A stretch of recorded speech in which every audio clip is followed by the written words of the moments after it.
Well, hello, everyone. Welcome to the Masculine Wilderness Podcast. I'm your host, Tom Perez. I'm the founder and CEO of Epik Project. This is an ongoing conversation among good men and the people that love them. And it's a conversation about how we can show up in the world in the best versions of ourselves, and what are the things that kind of move us in that direction. And so I'm really excited today. This is a recurring theme, something that we're trying to do more of on this podcast, and that is introduce you to people that are a part of the Epik network that have been doing the work alongside of us for a while.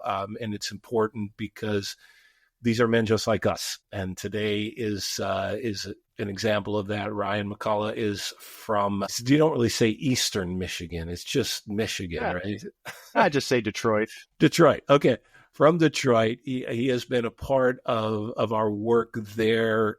I don't even know how long ago that was, but we'll get to that. Tell us a little bit about yourself outside of Epik, Ryan. Sure. Well, first of all, thanks for having me, Tom. It's a pleasure to be with you, and it's my first time meeting you, so great to meet you as well. Yeah. I live in Rochester Hills, which is a suburb of Detroit, with my wife, and we've got 4 children. 2 are at home in high school, two boys, and then we have 2 in college. So one at Michigan State University, freshman, my son, and then my daughter, who's our oldest, is at the University of Michigan. Oh,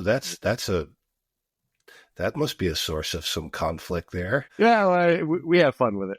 A Spartan and a Wolverine in the same house? How does that go? Yeah, we don't take it so seriously, but okay. We have fun with it. That's great. And then we've got 2 dogs as well. So it's a full house. It's a full house, a full season of life, I'm sure. That's great. Yeah, and I've been working on patrols alongside my friend Brian Rossi here in the Detroit region since 2017. Yeah, and it's been a long time. Yeah. We have talked in the past about the patrols in various contexts when we're talking with guests on the podcast. I want to do it a little bit differently.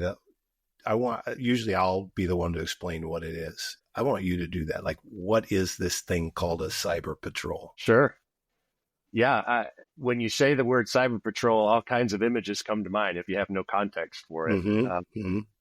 And for us, essentially, we're setting aside about an hour and a half or 2 hours a couple times per month. We have in Detroit 2 different sets of patrol groups of patrols. So there's usually 4 of us on a patrol, and we come in with laptops. We have an office that someone has donated the space for us to use, and a couple times a month. And we're posting ads on sites where people often go to purchase access to other people's bodies.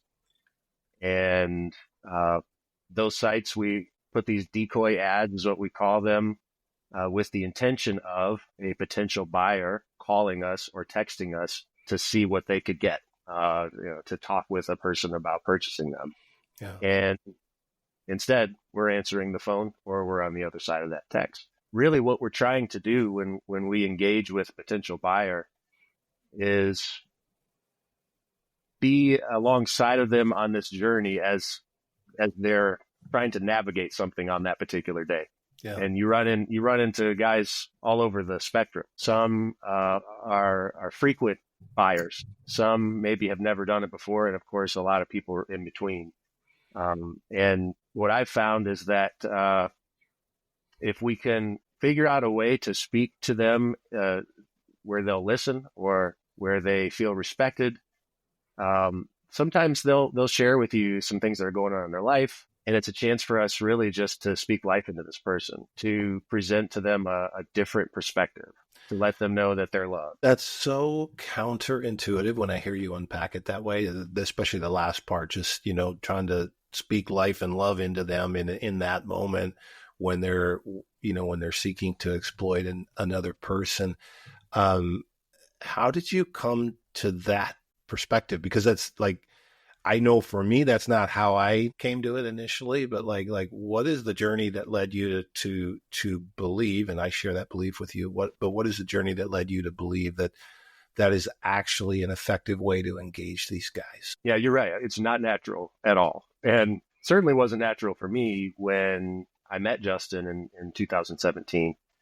He came to our church, church I was working at the time, and presented to us this idea about uh, basically addressing the issue of trafficking in the United States by addressing demand. So it's sort of coming at it from a different perspective than I'd ever considered. And I didn't know a lot about trafficking at the time. I didn't know a lot about the time. And your natural reaction when you start hearing the stories of people who are attempting to purchase other humans, your natural reaction is to crack down, is to bash some heads, to yell at a person, and I think probably our culture, well, not probably, our culture has influenced us to think about people who are exploiting other people sexually or have sexual hang-ups in their history. Things like To Catch a Predator, like the TV show, where it's like, we think about it that way, like, let's get them in a gotcha moment. Let's shame them and let's make sure they get what's coming to them. Mm-hmm. And I'm not really much, I'm not that kind of person, but that was the picture that I had of how to treat these types of situations. Right. Yeah, so I was really intrigued when Justin shared how they're approaching it from a demand reduction perspective, but also the way that the way that he showed us that he was engaging with these men in these phone calls. I think he showed us, if I'm remembering right, I think he showed us a couple videos, just some rudimentary, crude videos that they had made like during a patrol. Oh yeah, early on, yeah. Yeah, and I was like, I didn't even know what to say. It was such a like you say, unnatural way to approach it that I had to learn more. Yeah, it's like, yeah. And it took some time for me to get to a place where I could understand that when I'm speaking to most of the time another man on a phone call or a text message, they're just a person like me. Like, we're not really that different at all. Yeah. That is, I think that's been one of the universal experiences that we've had, is that kind of that epiphany that these guys are more like us than they are different. Justin, for those that don't know, Justin is the program director for this cyber patrol intervention, has been leading it for years. Did he talk about the baseball bat when he was with you guys, or did that kind of come later? He probably did, but I don't remember it. That's kind of been his thing, and it's kind of part of our language now but the way you described it is exactly what he was talking about, is in order to get to that place where you can engage these guys with a weird kind of empathy, you have to be willing to put down the baseball bat. Yes. And I know I had a big baseball bat when I started. I wanted to, do some damage that way. But I think everybody has, that's done this work now for a long time has kind of gone through a similar journey. But you said that you really didn't know much about trafficking prior to that, right? I mean, were there any other events or anything that you were like exposed to that said, this is something that really matters to me? Yeah. A few months previous to that, we had a speaker at our church that has a ministry in Nepal. Okay. And it's called Our Daughters International. His name is Ramesh Sapkota, and he's one of the partners at our church that we support. And he told a story about how he rescues young girls from being trafficked across the border into India. Many times families will willingly give up their children because they're promised work somewhere else. Right. And they may or may not know that this work is actually sex work. And so they're being sold across the border, and money may or may not be getting sent back to the family. Yeah. But they teach girls how to support themselves, and it's it's a beautiful work that they're doing. And when I learned about that, even that to me was like, wow, okay, I did not realize it was such a problem. I've sort of heard about it on the fringes. Mm-hmm. So I had an antenna up a little bit when Brian, my friend Brian, asked me to come to this meeting with Justin when he visited. What went through your mind when you were hearing Justin talk about it, and now it's not in Nepal, it's in Detroit? Like what went through your mind as you started to connect those dots? Well, I have a daughter who at that time was the same age as these girls that I'd heard about in Nepal. Mm. And so I was, like I said, I was thinking about that context. And when Justin came to say, hey, actually, not only is it happening worldwide, it's happening in most municipalities across the country, Yeah. the United States. And it's not something you hear a whole lot, especially at that time. It's really ramped up in more recent years. So you're hearing a lot more about trafficking, but at the time it wasn't so much spoken about. Yeah. So I was shocked. I was moved to do something. I wasn't sure that I was the right person to do it. Another universal experience among us. Yeah. I mean, it's like, I mean, I was listening to the stuff Justin was describing and engaging with these buyers on the phone. And I'm like, I don't know if I could do that, man. Yeah. Like, I'm not sure I could talk to a guy like that. I don't know how I would get through it. Yeah. Can you describe your first experience of actually talking with a buyer during these patrols? If you talk to any of the guys who have done these patrols, when that phone rings, especially if you're new, boy, there's just, you're so nervous. I mean, nobody wants to take it, right? There might be 4 guys sitting and the phone rings and everybody looks up like, who's taking the call? So I do remember the first time I did it and super nervous. But at the time we were using scripts, which made it a little bit easier because you can kind of work through a script with a person. Mm-hmm. I got to be honest, man, I had a really hard time with it for the first year. In fact, I had to take a break of probably 8 months or so. I did it for about a year. I remember at the time we were doing some early morning patrols. So we were getting up at 5 a.m. and putting these decoy ads out. And the number of calls that were coming in it absolutely blew me away. Mm. And I'm pretty sure at the time we were just putting decoy ads out for Detroit. And so it was like, my eyes were being opened to the problem in our very area. Yeah. And the number of calls that were coming in, I could not believe it. And then the things that I was hearing from some of these guys that I was talking to on the phone, it was so dark. I wasn't prepared for the dark spiritual nature of it. Yeah. It was really tough. Was that what kind of led you to step back for a season? Just it is. Yeah, it is. And I told Brian, like, I can't go to work after this and like not just be crying at my desk. Yeah. Yeah.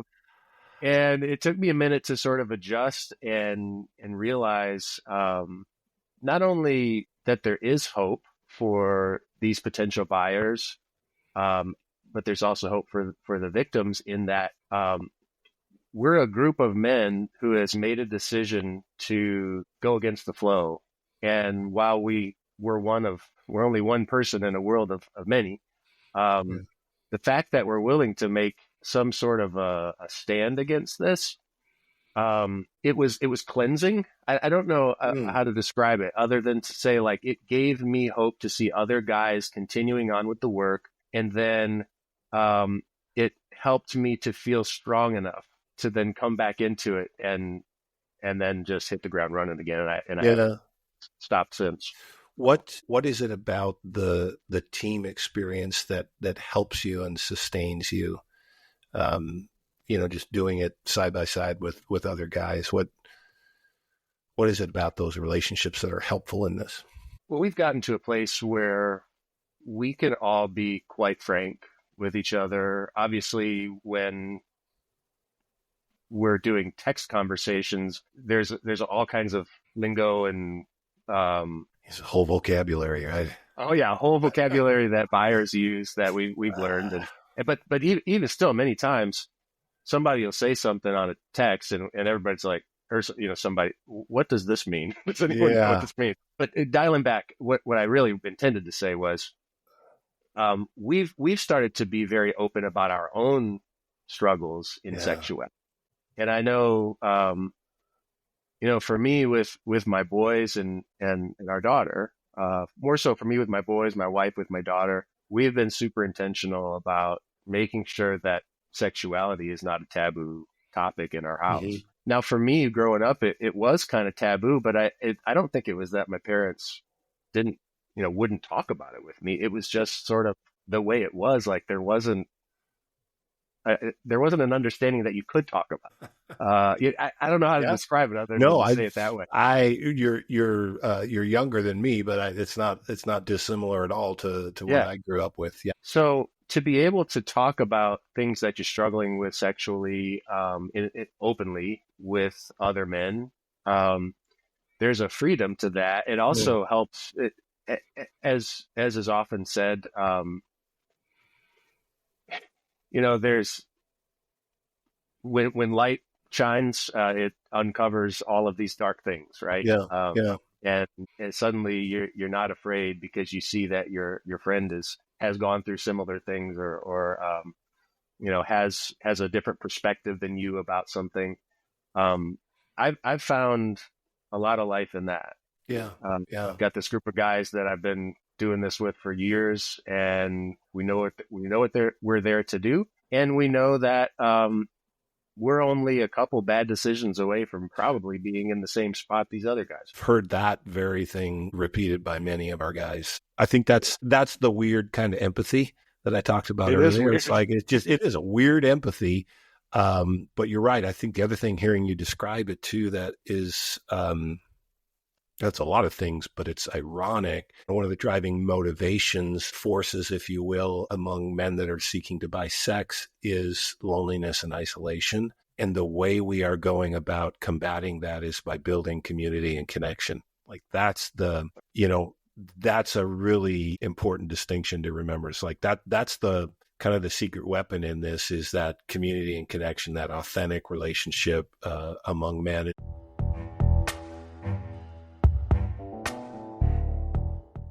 Hey, Masculine Wilderness Podcast listeners, this is Lauren, your producer. If you found value in our show, we've got an epic opportunity for you. Become an Epik ally today and join our fight against human trafficking. Your monthly support not only keeps this podcast going, but also fuels our mission to protect the vulnerable and combat exploitation.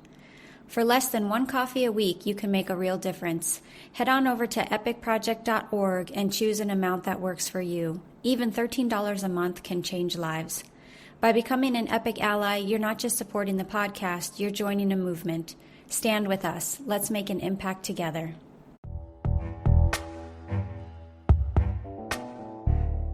You've been doing this for a long time. Like what changes have you seen in this ecosystem, in this culture, in this sex buying culture? I don't remember the year, but there was a point in time where a very popular website, Backpage, was taken down by the government. 2018, I think.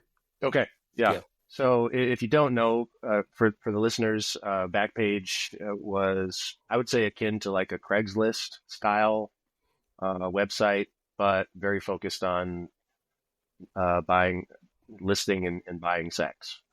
And so we got a lot of traffic coming from that site. When it was shut down, suddenly everything kind of splintered off, and there were all these different sites that started being popular for people to look for sex. It became, well, it continues to be, but it became very difficult for us to adjust and still get the same access to these buyers. We've had to, I've worked with Justin some, and I know many others have, on setting up these decoys and all these various platforms, and, getting the ads to work in the right way. And that's been a big change. And I would say that in those earlier days, I did a lot more phone calls where I'm speaking with a person. What I'm finding today is that it's a lot more text. I would say, in most cases, I would say 90% text. Oh, wow. Okay. Is what I'm seeing in our patrols for Detroit. And as far as the attitude of the buyers, man, I don't know that it's changed a whole lot. I just think the only thing that, like outside of text versus voice, I would say that people are more used to, everything is going more digital. I mean, of course, that's been a trend for a while. But what I mean by that is guys will immediately want to they'll drop a link in and they'll immediately want to do like a voice or like a FaceTime, or they'll want to drop a location pin where they can meet, or they'll have so many more tools. Yeah, just other things that, and I wonder sometimes, like, it's for the longest time, it seemed like meeting in person was almost always the end game. Yeah. But there's so many options now that I'm not sure that's even like the main thing every time. Interesting. You have sites like OnlyFans, where you can subscribe or pay a subscription fee to see someone else doing sexual things. Is that cutting into in-person interaction? I don't know.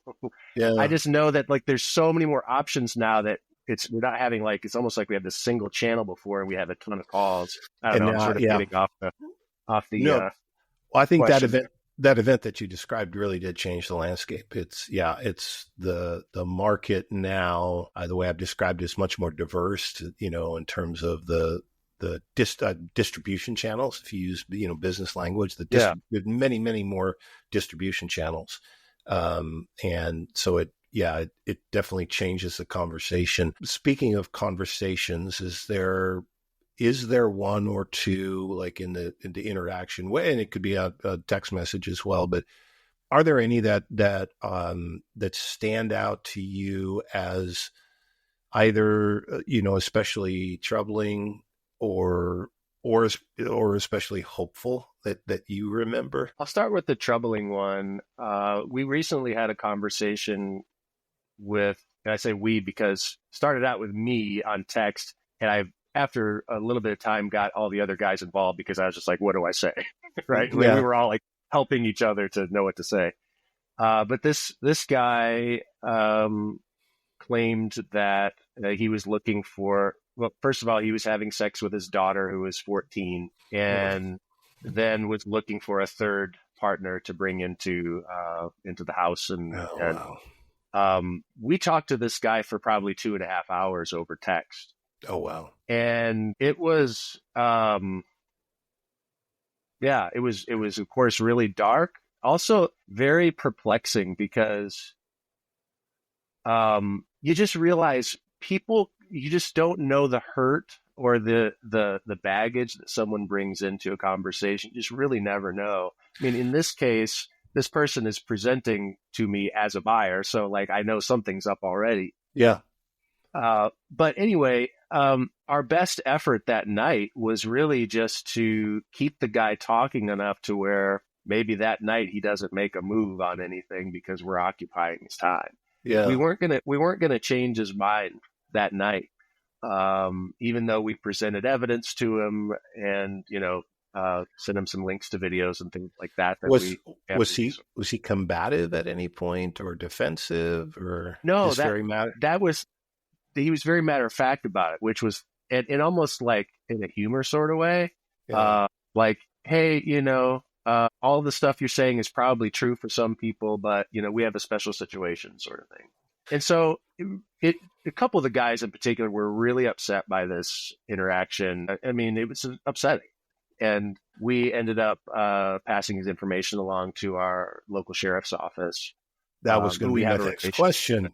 Yeah. Yeah. Yeah. Do you know the outcome of that? No, unfortunately not. And I was talking with Brian about this recently. It's like most times, I would say almost 100% of the time when we've passed along leads, if we suspect someone is a pimp or we suspect some child abuse is happening or underage things are happening, we're going to pass that along to the authorities. But the sheriff's office and our contact there has said to us, like, you're not going to hear probably what happens.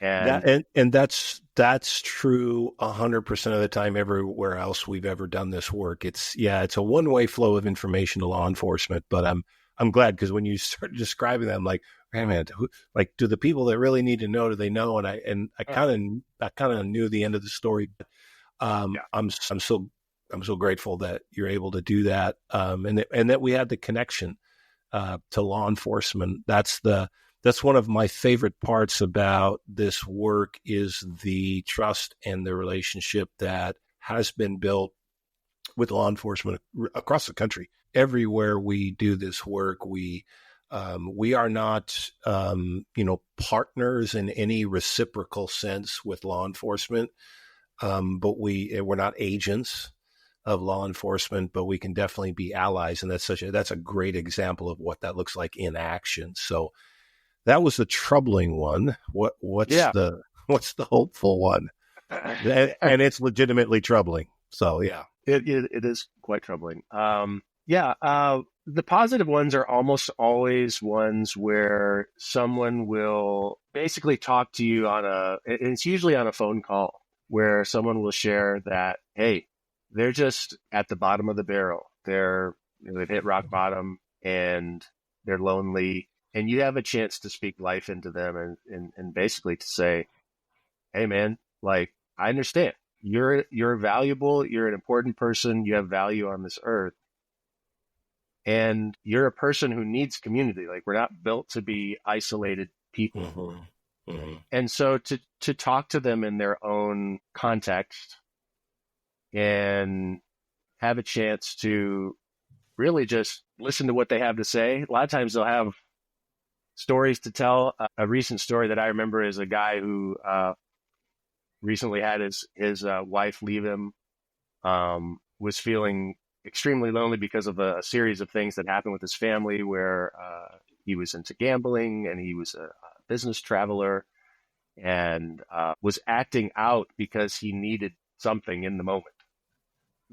But we had a chance to talk and to basically just remind him, like, hey man, like, you're not too far gone here. You're a guy just like me.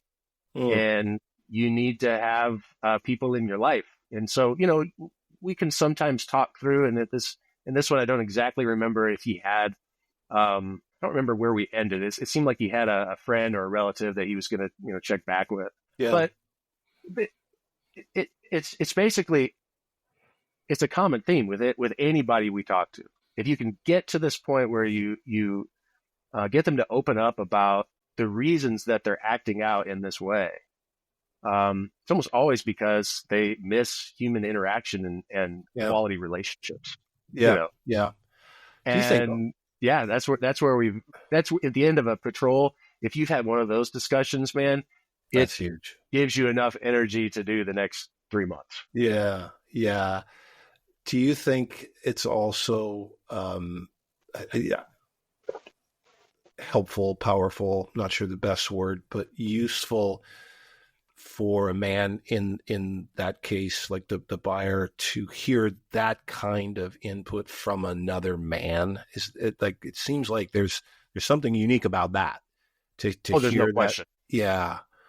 No question. What is that? Is it just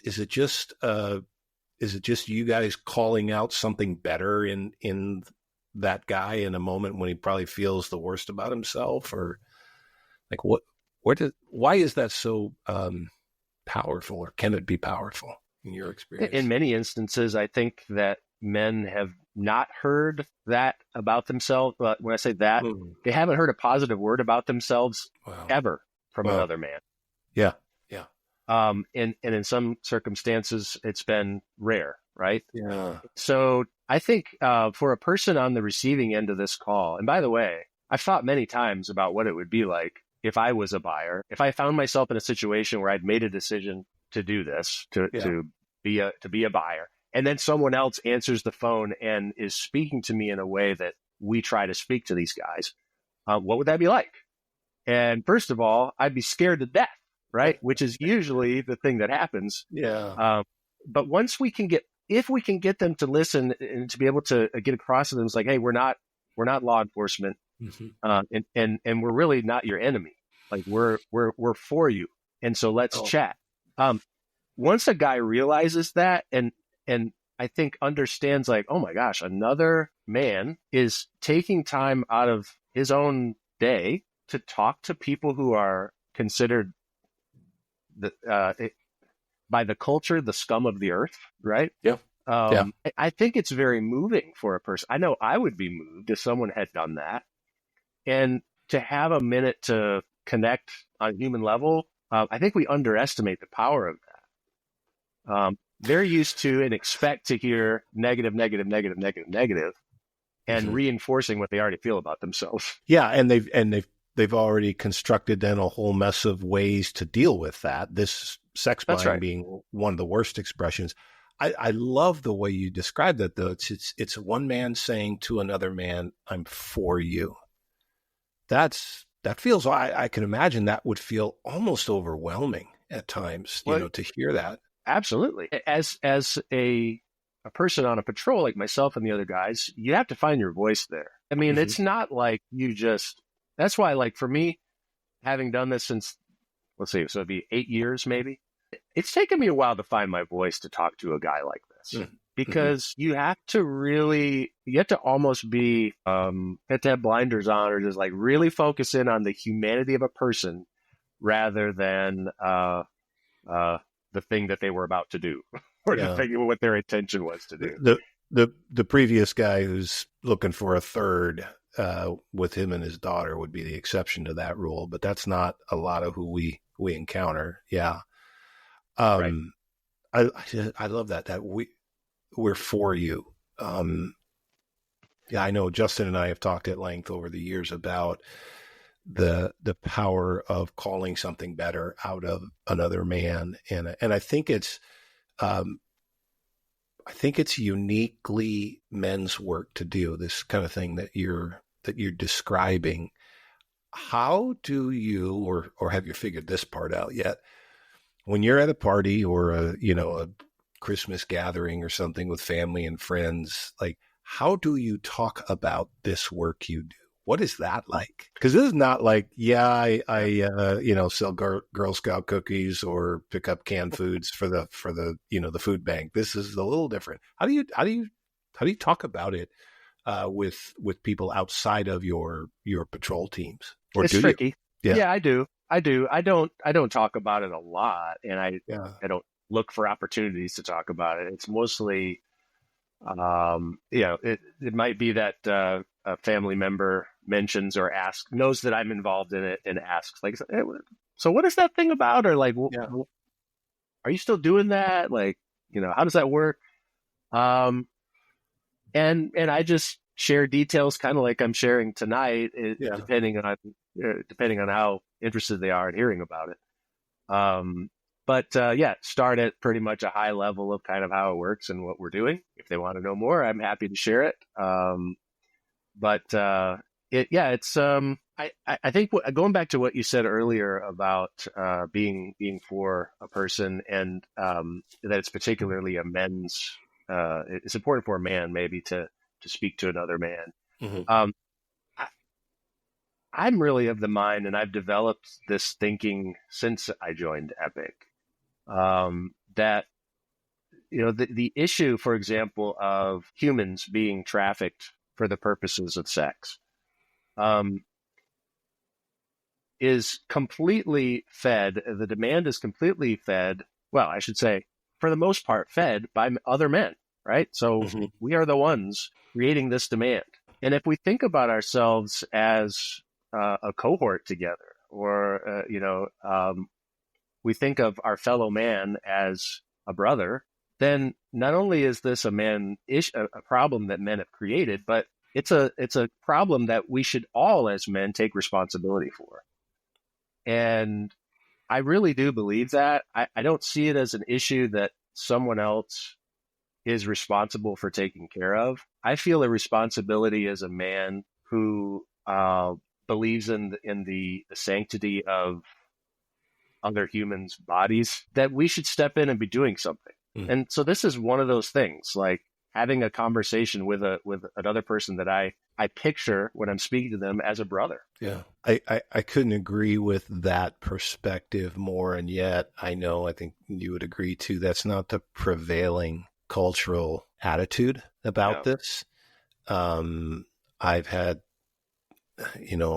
conversations just today, about that very thing, that there's such a different narrative going on where we are recording the day after the Academy Awards, and the Best Picture of the Year this year was a story about a, quote unquote, sex worker, and tells a very positive, I've read the reviews, but I've not seen the movie, but, tells a very positive story about not just this person, because it's still a person, that are worthy of dignity or respect, but the business structure that they work inside of, and it glamorizes that. So it's a very different story that's being told culturally at a large level. So, I don't know about you. Do you ever feel like we are swimming against a really strong current? Oh, of course. Yeah. Yeah, it's. I have not seen the movie, and I also, I watched the Academy Awards last night, and I had the same questions that you're raising. Like, what is this all about? I think that it seems like one of those things that a small subsection of people have very strong opinions about either way, right? And so, we believe that a person's body should be respected and not available for sale. And we believe that the things that are involved with selling your body and maybe being involved in sex work is antithetical to human flourishing. Maybe, I don't mean to use flowery words, I guess, but it's against what is natural for a person to flourish in their life. Yeah. And yet you have another group of people who believe that a person should have the freedom to do that if they want, because they might be choosing to. It's a form of self-expression. But what I found is that it feels like you have small camps on each side and a whole group of people in the middle who haven't probably thought about it a lot. Yep. And so they see the Academy Awards thing last night, and they think, oh, well, interesting. Well, amazing that that's a great human a story of humanity about a woman who's in charge of her own body, and I don't know what else. But I think people are easily persuaded because they probably don't know better. Yeah. And again, I think that's why guys like you showing up in the midst of that, is such a powerful thing, because you're not there. You put your baseball bat down. You're not there to club them over the head. You're there to come alongside them. You to treat them like a brother and speak truth to them. And it's really selfishly, these conversations are really good for me, because I started this process 11 years ago. And then my role has changed within Epik. And so there's a lot of other things I'm doing. So I don't get to have as many of these conversations with the guys on the front lines like you. And it's super encouraging to me. I just had a long conversation today with a person not in the United States, but who's been involved in a licensed kind of business structure for years, and the stories and the trauma and the heartache that she was communicating to me, even in a system where it's quote unquote legalized, is just devastating. And I asked her at one point, I said, what is it that you want men to know? And she said a bunch of things, but the one that really kind of stuck out to me is she goes, I want them to know that for us, it still feels like rape. Wow. Even though it's quote unquote a legal transaction, even though there has been some version of consent given, she goes and she has been involved in it for many, many years. She goes, it still feels like rape every time. Wow. And she goes, I want men to know that, not just the men that are doing it, but the men like us, like you and I, that are in a position to tell this story to other men like that. That's something that, that's a counter narrative that is critical. And there's generations of men coming up behind us, young men that, are going to have to navigate this as well. It makes me think of you have 3 sons, you said? Yes. What are their ages? You told me before we came on live, but 15, 17, and 18. Okay. So man, you are right in the thick of it there. like how has this work impacted your role? And I know you have a daughter too, but I want to talk about the sons. Like, how has your participation in this work impacted your role as a father to sons? And how has being a father to sons shaped the way you approach this work when you talk, especially with young men? Because I know we encounter a lot of younger guys on these calls and texts. Like, how has that impacted you? Well, first of all, I know that my boys are watching me, even if they're not actively asking me about the work that I'm doing, and they have asked about it. I've done it long enough now to where they are familiar with it, and when I say I'm out to go to a patrol, they know what I'm doing. They don't think you're an undercover cop at that point, or what? No, I think they know better that Dad's not a cop. Okay. No, I think it's sideways. How do I say this? So it's an unsaid thing, but the boys know, like, Dad is giving up what would otherwise be a free night to hang out and watch a basketball game or whatever. Sometimes I might actually be giving up something that we would love to do together, but because I have a patrol schedule that night, I'm going to do it. I kind of like it that way because it's an unsaid, powerful moment for them to remember later that life is not always just doing fun things. It's also taking care of each other and taking care of other humans. My wife's name is Laura. Laura and I, we've been married a little over 25 years. And, the oldest kid is 21. And so we've really made a point, even before I was involved in this work, we've really made a point to stress to them the importance of loving other people and treating other people with respect. Well, this work has lined up beautifully with that. Yeah. And my boys have a worldview now to where they know that it's important to us, and it always has been important to us, to treat other people with respect. And now you layer that on with including people who are potential sex buyers, but also being informed enough to hold them and being brave enough to hold them accountable to some standard. Right. Yeah. And so I don't get into the details with my boys really. And I would tell them if they ask me, maybe more so with my oldest boy, he's asked me some deeper stuff. But I really want them. I don't want the topic of sex to be a taboo topic like we talked about earlier. Yeah. And that has manifested itself a few times to where the boys had brought stuff up to me. But I also won't tell you that it's just like a perfect thing where, we're like so open and communicative in our family. It's still difficult. I mean, the boys are going through their teenage years, so it's embarrassing to talk about sexuality. Especially with your dad. Especially with your dad. Yeah. And so there are a lot of times where I'm sort of walking the tightrope a little bit where I'm like, boy, I don't know. Like, I suspect this and this is happening right now, whatever, with this group of friends or what have you. And how can I bring it up in such a way that won't drive them away later to want to, it's like, I'm not going to ask Dad about that ever again. Hopefully I'm walking that tightrope well. I don't know. I'm doing my best. How does being a dad and then going in to do this work, like what do you bring with you as a dad when you encounter these guys? I've had multiple, interactions in the patrols with guys that I knew were younger.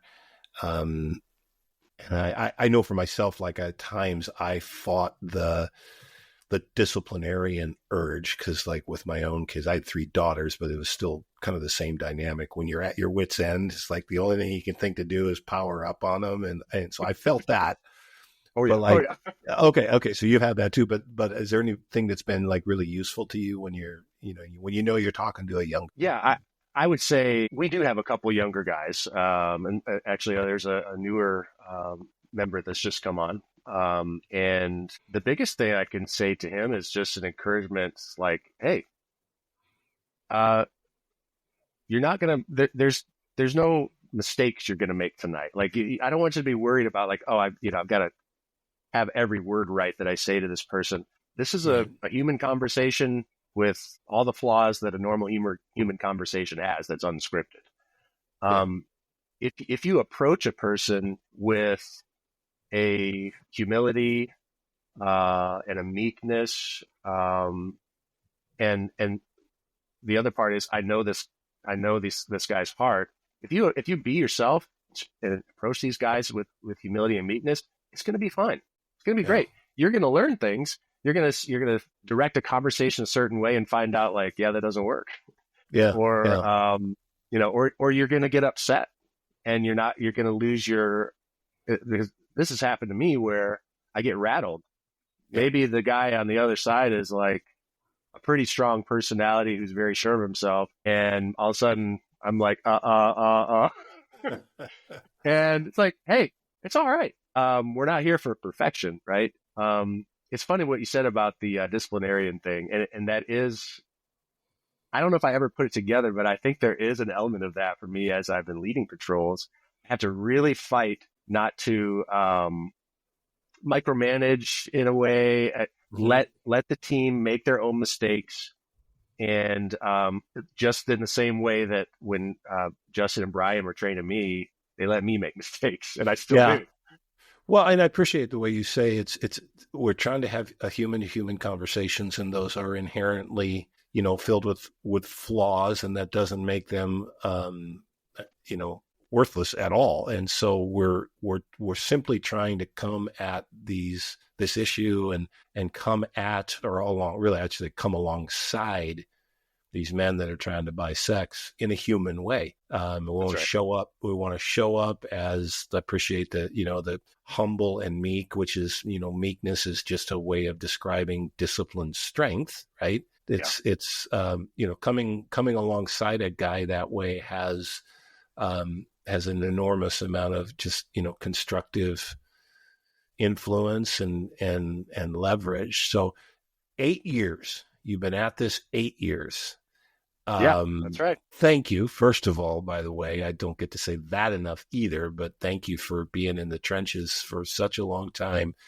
When the patrol is over and you log out and you close the laptop and stuff it wherever it goes, in your location, like what do you go through just like mentally, emotionally, spiritually, like when you're done, what do you go through? How do you process what you've experienced? I generally will speak with Brian after patrol, and just for a little context for everyone, Brian and I started the Detroit area.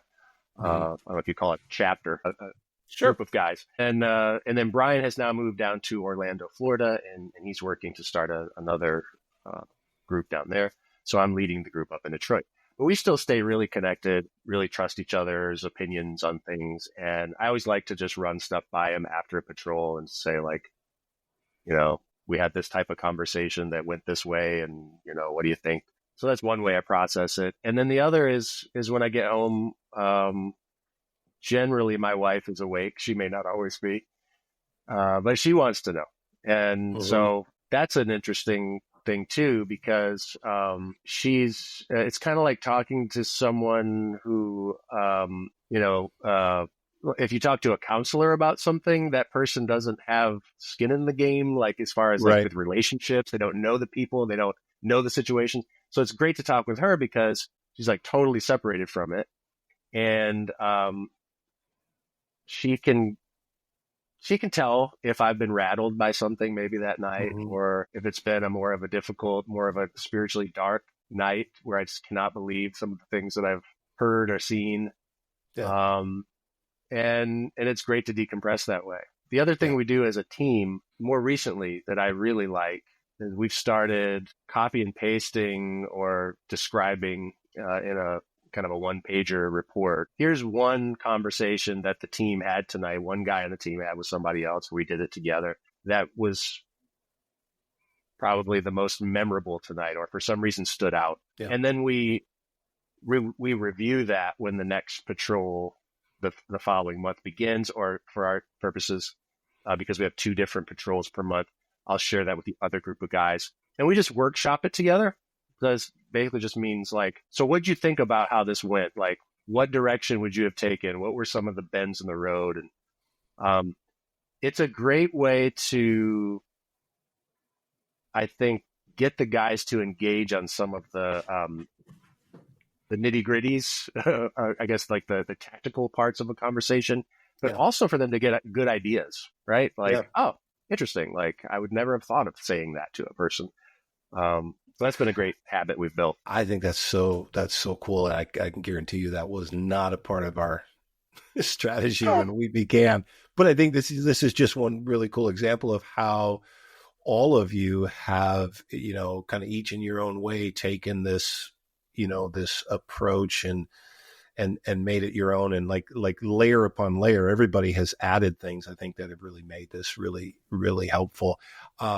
I have two final questions for you. I want to give you kind of the last word. First thing is what for you at this season of life, obviously it's busy with 4 kids. What is life giving for you at this season of life that you engage in regularly, that is like nothing to do with patrols per se, but like what's a really life-giving thing for you right now? I work remotely. I work for Ford Motor Company, and work remotely and on a computer all day long.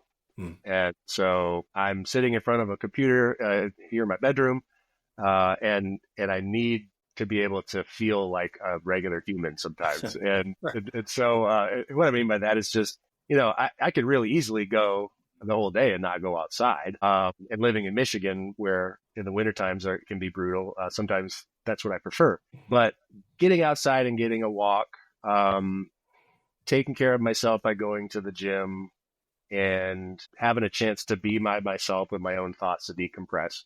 Living in a house where there's sometimes 6 people here, all of that is pretty important. Yeah. And it took me a little while to come to a place where it's like, no, I actually, these need to be non-negotiable for me. They used to be like, well, if I get out there, I do it. I don't. But it's like, no, actually it affects how I'm behaving throughout the day when I interact with people that I love. Yeah. And so I want to be here for them, and I want to be healthy. For me, exercise is a big one. The other one is, it's going to sound super cliche, but it's just the things that I'm eating. Trying to keep an eye on basically eating lots of vegetables and getting my proteins and good fats. Yep. And, the basics. The third thing I would say is, go ahead. No, it's just super helpful because basics are basic for a reason. That's right. Yeah. Third thing is, we're involved in a church community about a mile from where we live. It's a beautiful, tiny church, about 100 people. And in the last 4 years, maybe 5 years, we've been a part of this church. Has been a beautifully healing experience for us. From, I guess, coming from a place where we had some hurt from some churches that we were involved in, particularly I worked for the church, and so did Laura. And now we're at a place where we feel extremely, it's a place of peace and a place of relationship. It's a place where it's not attached to our paycheck. And obviously that's like a whole nother story there. But it's been a beautiful season for us to heal and learn. That's so great. That just all sounds very normal human stuff, which is that's right. Yeah, go figure, right? That those kinds of things are actually helpful. Last question, last word is yours. Based on what you know of where things are at and culturally, kind of at this point in time and where you are as a man today, what do you think is the most important thing? What do you want men to hear from you right now? It is the easiest thing to be a consumer right now in our culture. We are a people of consuming these days. And that could be anything from, watching Netflix to social media to even if like you're a part of a church, sitting there and watching. And what I'm leading to, maybe obviously, is that being a consumer is okay because things are made for people to enjoy. But don't let that be the guiding principle for your life. Look for ways where maybe you're drawn, maybe you have some sort of expertise, or maybe you have some sort of a nudge that you feel like, I might have something to offer in this way or that, but look for a way to create belonging for people that are in your sphere. Look for ways where you can be a part of making something even better than what it is. And that's something I've tried to teach my kids. It's something that I try to do myself. But particularly now, where and coming out of like COVID, where everyone sort of kind of went inward, we need to do some work to turn ourselves back out again and be an inclusive group, be a place where people can feel love, people can feel like they belong. Thanks so much, Ryan McCullough. You are a blessing, and I'm glad to be in the trenches with men like you.